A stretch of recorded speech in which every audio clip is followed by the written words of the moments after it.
Alright guys, I am in Tucson still, but this is what I picked up at the local market. It is cauliflower pretzels. I've never seen this before.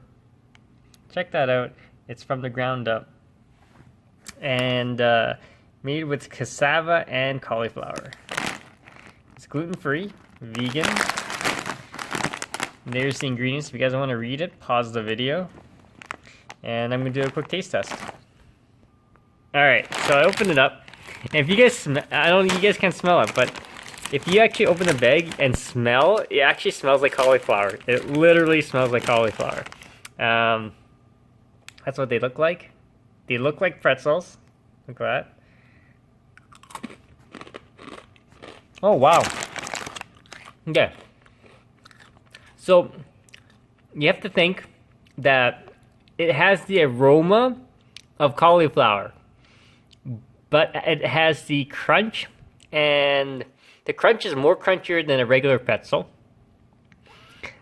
but the aroma is like cauliflower, but the overall taste is similar to a pretzel. That's what it resembles, guys. So if you like cauliflower and don't mind the aroma of it, you'll love these. If you have any questions, comments, guys, post below, subscribe to the channel.